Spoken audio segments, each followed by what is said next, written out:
Hey, this is Ray Chase, voice of Prince Noctis Lucis Caelum in Final Fantasy 15.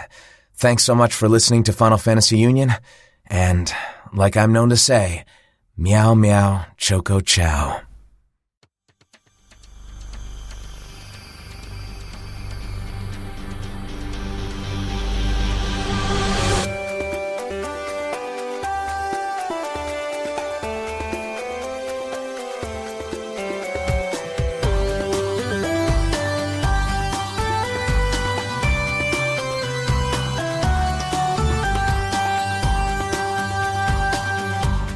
Hi everyone, it's Daryl and Lauren here. Hi. And we'd like to welcome you to a rather special interview that we're conducting to tie in with the recent release of Final Fantasy 15 Windows and Royal Edition. That's right, we're talking to Ray Chase, who you might recognise as the voice of Noctis Lucis Caelum. Hey Ray, how's it going? Hey, it's going great. I'm really glad to be here, you guys. Thank you so much. How is it in LA? Is it pretty sunny at the moment? It's been very rainy this last week. Really? So, yeah, quite the opposite and cold. I don't know. I guess we have our own Punxsutawney Phil down here, and it's definitely 6 more weeks of winter in LA. Oh, dear. What's cold on the LA scale, just so that we're referencing it, because in the UK, cold is cold. Yes, cold is cold. I lived there for some time, and yeah, that was a very cold and rainy place. This is like 40 to 50 degrees. This is not too bad. Yeah, no, that's pretty reasonable. Sorry, I have to translate it to Daryl's because he is in the Celsius land. Fahrenheit it's like another language Which to me. Celsius is completely lost on me. I can't get into Celsius. Yes. But, you know. So Ray is obviously very much the voice of Noctis, but he's also been involved in a ton of other video game and anime projects, including roles in NieR Automata, Fire Emblem Heroes and Echoes, and One Punch Man, lest we also forget that he is also Edgar Figaro in World of Final Fantasy, which happened to come out a month before Final Fantasy 15, so he had 2 roles coming out like back to back. Yeah. Oh no! Don't forget Kingdom Hearts, Master of Masters. Kingdom Hearts as well. That was also like the month after Final Fantasy came out. It was just the 3 months of and Ray NieR Automata then came out as well. Yeah, the next month. 4. You had 4. Yes. Did you just run between the booths, just like, all right, I have to go to NieR Automata now. Sorry, guys. Bye. It only ever happened once when we were recording Master of Masters and Noctis at the same time. That was the only one that overlapped. But everything else now is totally different times, yeah. But I mean, yeah, these roles have made you incredibly popular. And like when we put out the fact we were interviewing you, we were kind of blown away by just the response. We had literally hundreds of questions from our community. Awesome. And it meant that filtering through them was a very intense experience. It was. We had a lot. And we've tried to get in as many as we can. But obviously, we're very sorry if your question hasn't got in there. But I have to say that there was a question that we got asked by quite a few different people, and it's a very serious one we're going to start off with, because Ray, you have mentioned numerous times that you are a big Final Fantasy fan yourself, and people want to know, when do you think the Final Fantasy VII Remake is going to come out? As a voice actor who's intimately involved in the project, everyone knows that Noctis is a huge part of Final Fantasy VII. I know all of the secrets, and they said it actually came out. So it's so far away from coming out that it actually came out last year. Really? Wow. That's when it's actually coming out. And you're actually in it, and it actually released a month after NieR Automata. Yes, absolutely, yeah. I play the main character, Noctis, who hangs out with his friend, Barrett and Tifa. Yeah. On like a more serious note, like how have things been for you since obviously it was announced that you were playing Noctis in Final Fantasy 15, because that must have been quite insane for you. You know, it was awesome to finally be able to talk about it, for sure. That was a huge thing, and because that was a secret that I had to keep for 2 whole years, and really, really tough to keep that one under control. After the announcement, not much happened. I feel, and even when the game came out, I feel like there weren't a whole lot of people, paying it that much attention to the actors involved in the game. It wasn't until about a year afterwards that suddenly I feel like, people are really starting to play it and starting to talk about it, and I'm getting a lot of fan feedback. It took a long time, for sure.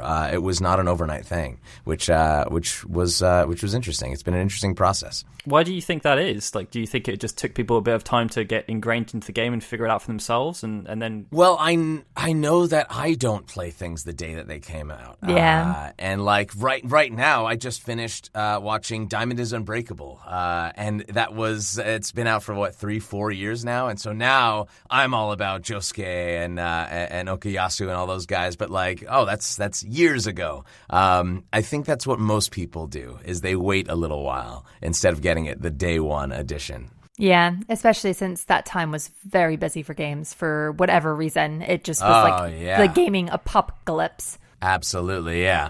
Okay, so you revealed in your AMA on Reddit that you had to re-audition for the role of Noctis after episode Duscae. This question is from EXIA Lee, who wants to know, when did you join the project initially, and what is the earliest version of the script that you received? So I came on September of Wow, my years are all. So it came out in 2016. Mm-hmm. So 2014, September 2014 was when the auditions were sent out. And then the next month, after a callback, I got to work on episode Duscae. And we worked on that through the end of the year. Then episode Duscae came out, I think, in March of 2015. Then a month went by, and then I got word that they were looking to recast the role of Noctis because he sounded too much like Gladio, and it wasn't quite the tone that they were looking for.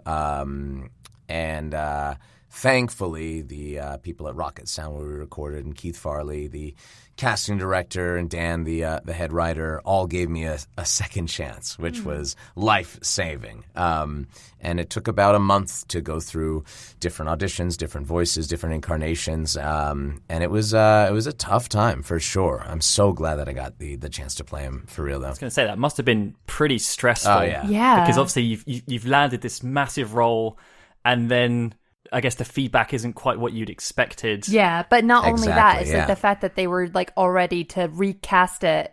Like, that's just... Well, I think because in Japan, voice actors only do one voice. They don't change their voice. So for Tabata-san to hear the English feedback, he said, okay, then find another voice actor. But thankfully, when I first auditioned for Noctis, I had given them a couple of ranges of different voices. And so they said, they came to my defense and said, no, wait, hold on a second. Ray can do different things. Yeah, thank goodness. Which was, life-changing, that is really interesting though, because you think of like Japanese voice actors as having just such a vast range, or you just like sort of thought that they would because there's so many different types of characters in anime over there. Well, but like, yeah, but they only play one type. It's very much a trope shoehorned thing into something.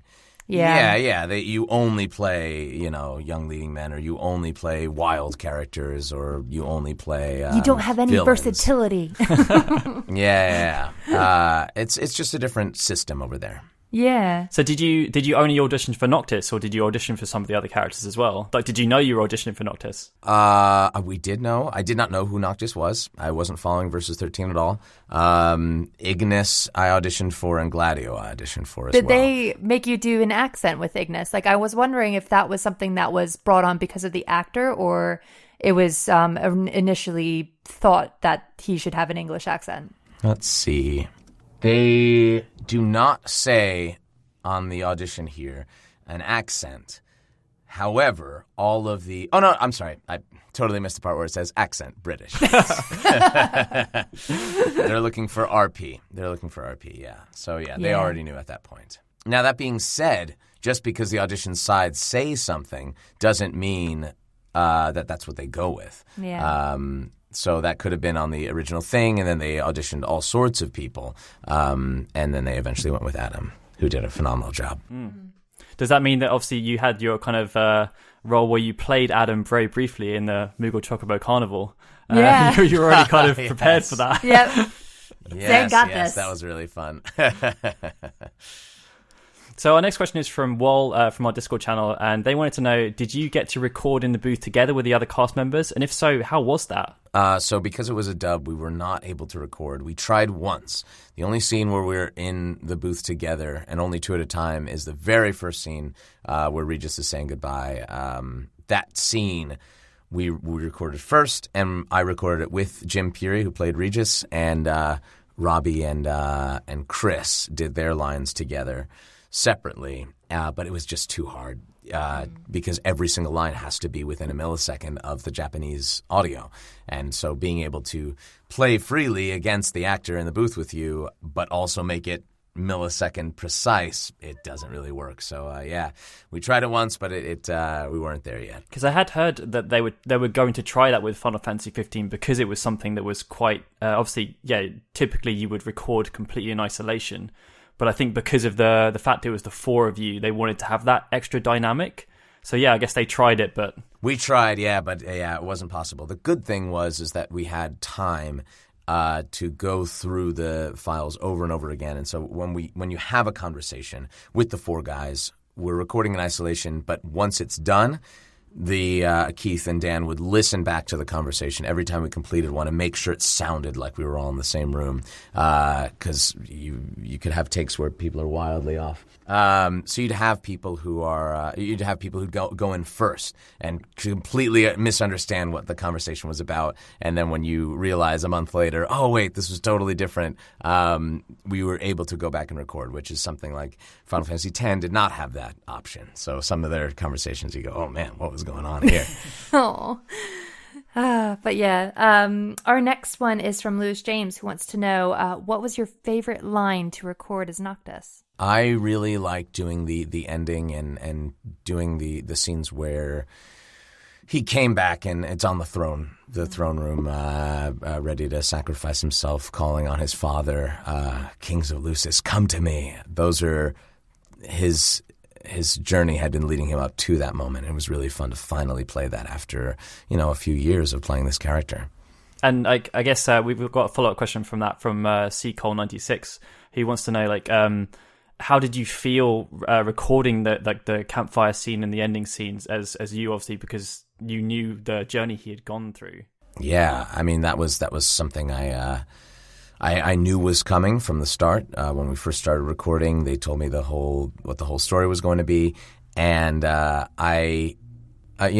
during doing those scenes, I was saying goodbye to the people on the other side of the glass, who I had worked for and who'd gone to bat for me, and saying goodbye to them for the last time was really heartrending. So I was absolutely crying.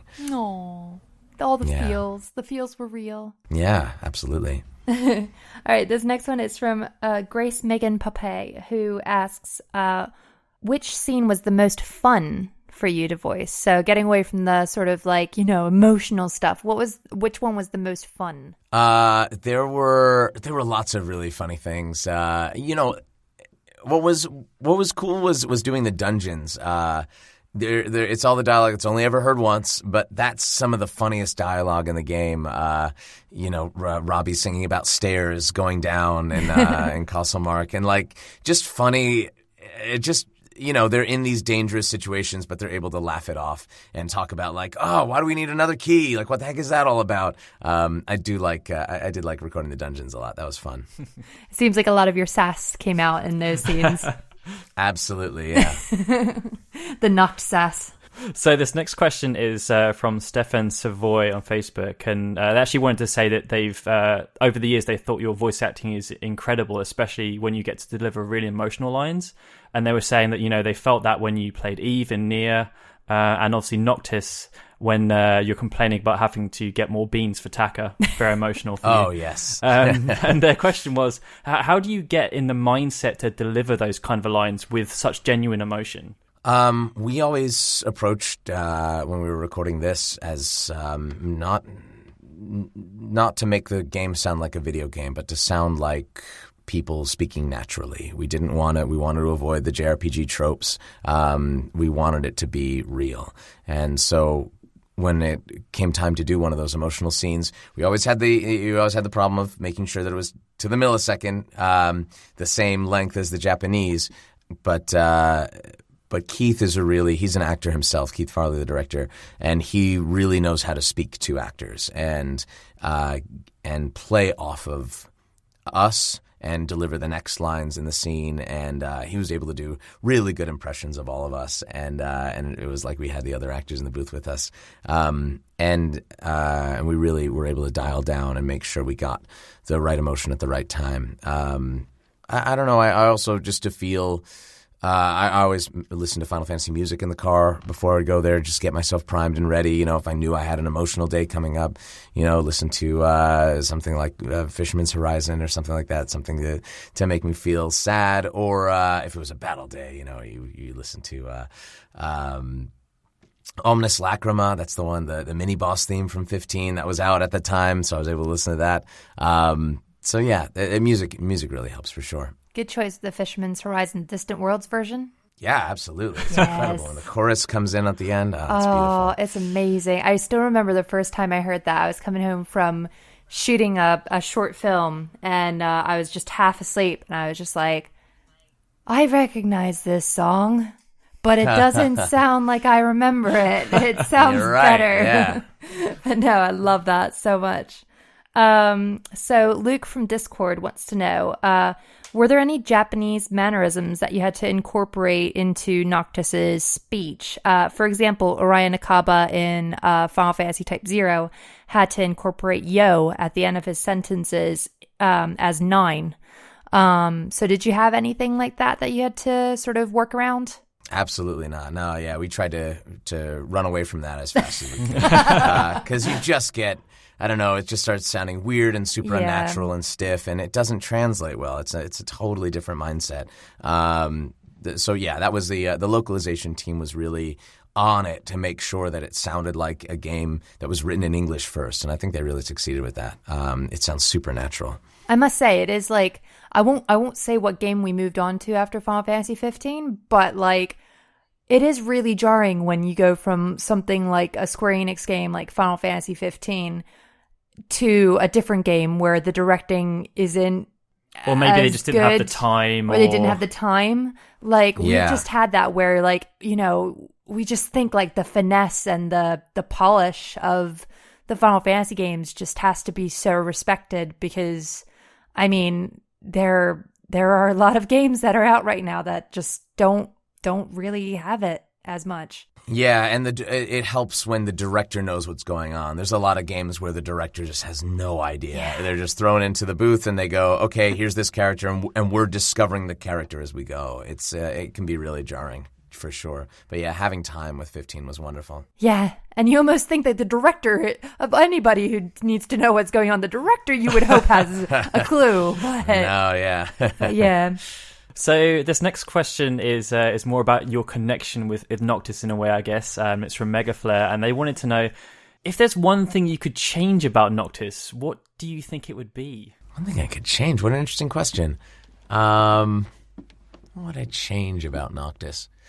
You know what I would change about him? In the script, there's probably in the course of the 3 years recording this thing, I must have said the word, 500 times. I would say, Noctis, come up with something better than just saying, okay, at the end of everything. I wish he was a little more talkative. That's what I would say. At least you didn't have to just say whatever. Oh, yeah, like Squall, yeah. No, yeah. But yeah, I do say a lot as well. So Dion Joseph Redfield from Discord asks, how do you feel personally about Noctis as a character? And do you feel like you share any similarities with him? Yeah, Noctis, I feel a strong kinship with. I went with him on his journey the whole way through, and I do feel a kinship with him.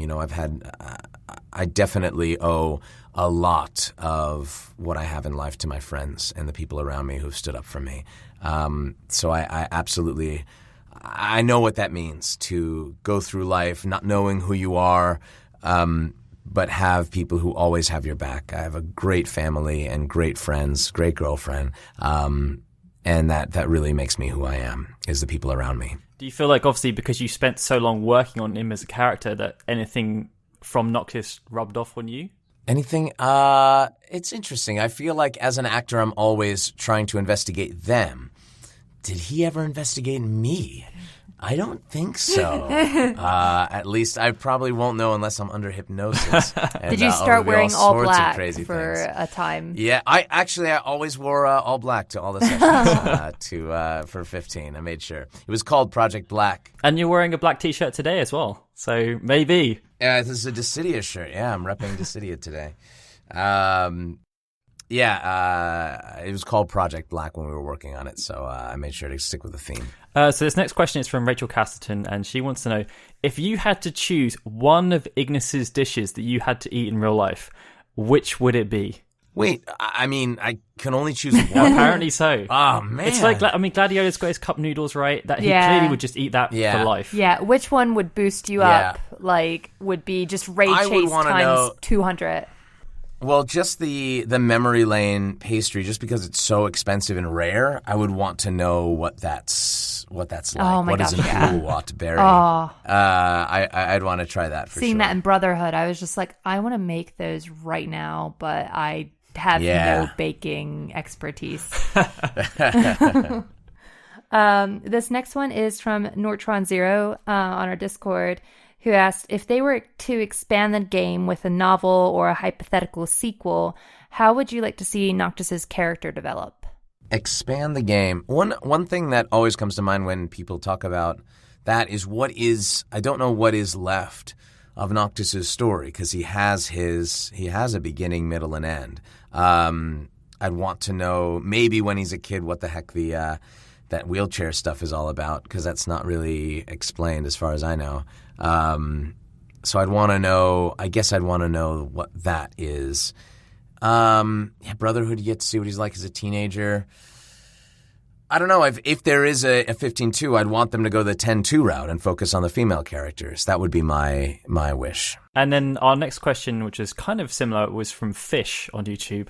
And they want to know, as you're obviously a fan of the franchise, and knowing that Square Enix has asked for feedback from the fans about what they should produce next for Final Fantasy 15 with the DLC, is there a particular piece of DLC you'd want them to produce to explore certain characters or parts of the story? I would want an episode Coctura to see what's going on at Golden Key for all the times that you're not there. I would say, I guess Arden is confirmed. That's for sure my top. Like, I'd want to know what the heck his deal is all about. If there was another character, I guess I would have to say Luna, because she's definitely the one who gets the short end of the stick in terms of story time. So that would be the one I would say for sure. What's your feeling about an episode Kenny Crow? Don't say that name. Be terrified. Have you been attacked at all at cons by Kenny Crows? Very much, no. yeah. At KupoCon, there's a great Kenny Crow who gave me quite the mouthful. It was terrifying. They just set you up, didn't they? They just, like, Square Enix were just like, well, we're going to put this in the game, so sorry, Ray Chase. Sorry. Yes. Sorry. This next one is from Puddle Jumper on YouTube, who asked, during big projects like Final Fantasy 15, are you contractually obligated to take care of your voice? So, like, no yelling, singing, or anything that could be stressful to your vocal cords? I wish we were, but unfortunately no. And balancing all the different games that you're working on at the same time, it's definitely tough. The best you could do, the only really weapon you have in your arsenal, is to, if you know it's a screaming session, do it on a Friday, because then you have a couple of days to recover. I'm going through that right now. I had a really rough week balancing a lot of screaming sessions and promo stuff where you're high energy, and so that was it can be really tough for sure. The good thing is most games have enough lead time where they can always push it back if your voice needs a rest. I guess it's the same as well. Like, if you unfortunately get sick or for whatever reason your voice is just going to change because you've got a cold or right. So our next question is from PENTACLEPANIC on Twitter, and they wanted to say, they said whenever they see voice actors doing anything, they see you as a collective voice actors. Whenever you do anything, yes. Everyone seems to know everyone, and it all seems like a pretty close-knit community. Is that just a coincidence, or is it that because you get, like, obviously the Final Fantasy 15 cast now? Is it just like as you get on those projects and you expand? Is it that kind of thing? Yeah, well, the interesting is now I know the Final Fantasy 15 cast, but I didn't when I was working on the game. And since I do mostly games, I actually don't know very many voice actors because I'm always working in isolation. It's changed with cons. Now I've been able to meet some, but not a whole lot. I think the reason why voice actors are friendly is because we have to be working all the time in order to make a living, and you don't get booked a lot if you're not a nice person. You have to be easy to work with in the booth or entertaining in the booth or something. But if you're sour and not easy to get along with, you're not going to be working very much. And so it's a natural. It naturally creates a lot of really nice people who aren't in it for the fame or fortune. They're just in it because they love video games and animation. Yeah, that's cool. This next one is from Victor Peterson on Patreon, who asks, what is your secret to a successful career in voice acting? You have to always be looking for new opportunities from every which way. You can't just think of it as, I want to do video games or I want to do animation. There's so many other things. Phone messages or audiobooks. I did 200 audiobooks.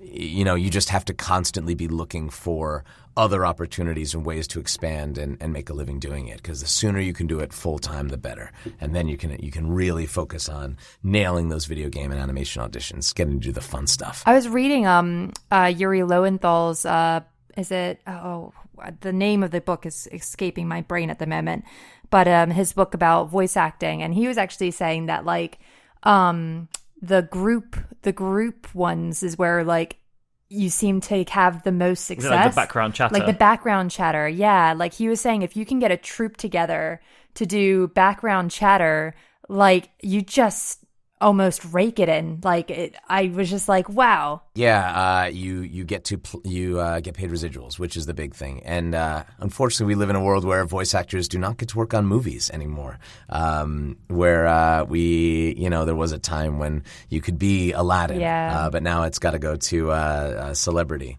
So doing those are called loop groups. You do looping and you do, background noises or play some zombies in the background or something like that. Provide ambiance. Yeah, I did that once on The Revenant. Oh, really? And they drove us out. Yeah, they drove us out to the middle of the desert, and they hooked up a microphone 300 feet away, and we had to shout into it outside. It was very bizarre. But that's nice. It's nice. You get, $10 in the mail every couple of months. It's not too bad. Great. You add up enough of them, it'll be worth it. Yeah, I mean, it's a few dinners, it's good. Yeah. And of course, the other RAECHEL secret for success is just be the nicest guy on the planet. Yeah. Right? I try. I don't know if I could be as nice as Matt Mercer. That guy has Oh my God. Very true. His niceness is just infectious. It's just Yeah.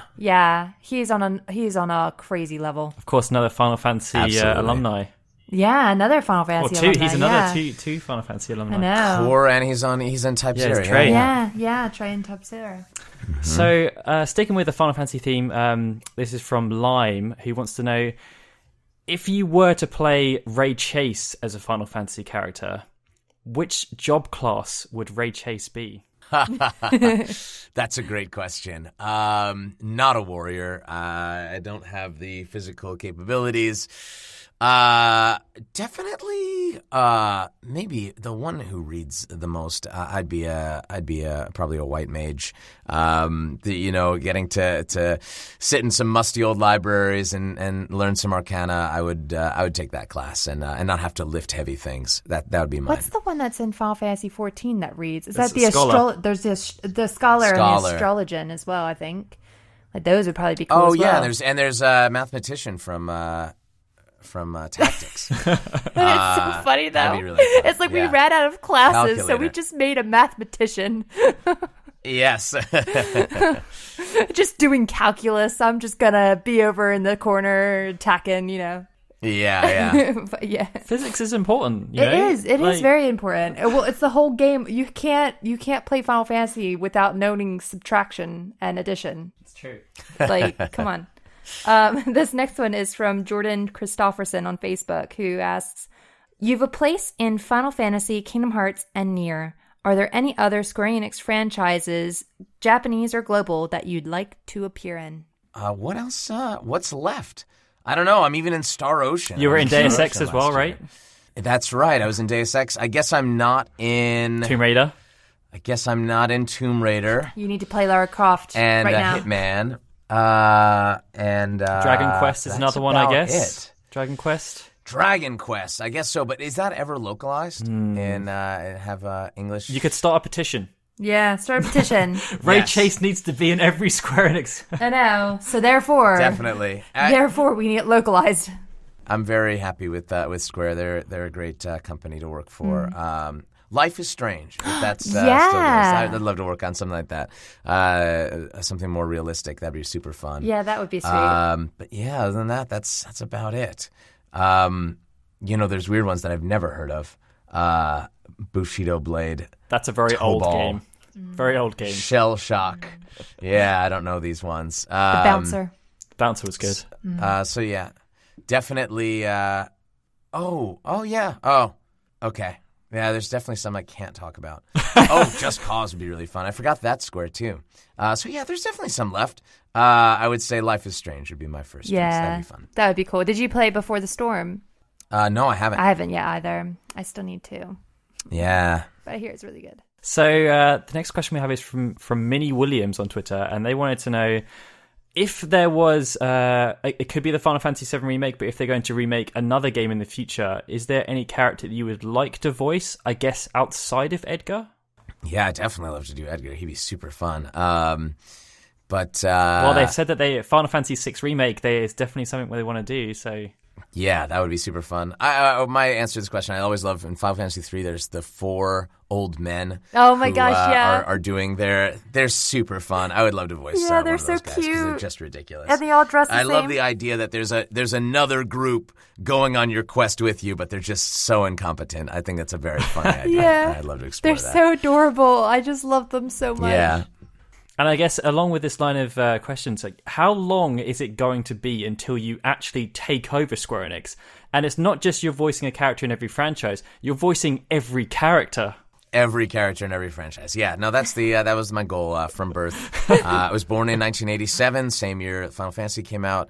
I was destined, like Liquid and Solid Snake, to come and attempt to destroy Square from the outside. That's my goal. Yeah. So it should be in the next couple of years, definitely. Good to hear. Good to hear. So, like, I guess we typically round out these interviews with asking, do you have a fun story that you can share from the booth? Maybe it's from that first session that you all did together, or like, did you have some awkward hallway conversations with some of the voice actors, or just something crazy that potentially happened? Obviously, you were doing it for 3 years, so something must have happened during that time, right? Very little. You'd be surprised. Again, I never really met anybody in the hallways. So yeah, not a whole lot. One fun thing was when we were recording Assassin's Creed, I think, Robbie texted me a session that he was doing down the street where he was just reading numbers and reading them at high energy and all these different emotional states. And so he had a 4-hour session where he was just saying 87, 87, 87. So I told Matt Furta, the localizer who's working on it, and he drafted up a script for Robbie to read. That was, Robbie, this is going to be Prompto DLC. He's just going to be talking about his camera. So we need you to say ISO 4000, ISO 4100. And he started going through the list, and then he realized, wait a minute, no way, this is fake. And that was a lot of fun. That was the only real prank that we did. That was super fun, though. Oh, that's the kind of stuff, they need to release that stuff as behind the scenes. I That'll be know. amazing. Yeah. Did any of them, did he try and get you back in any way? No, he can take a joke pretty well. Somewhere out there, I don't know if it even exists anymore, but Darren DePaul Arden and I went to Comic-Con before we were announced, and we drove around. Square had some go-kart racers, and we drove around in those for a while, yelling obscenities at each other, and I would love to see that footage. Well, I think that's pretty much all the questions we have. There was a lot of questions. Thank you so much for answering them all, Ray. No problem. My pleasure. And yeah, thanks for taking the time to speak to us. It's been a ton of fun. It has been. No worries, you guys. Yeah, you did great work out there. Thank you. And of course, guys, if you're listening and you enjoyed the interview, let us know in the comments, and make sure you subscribe to our channel. And we will see you next time for more Final Fantasy videos.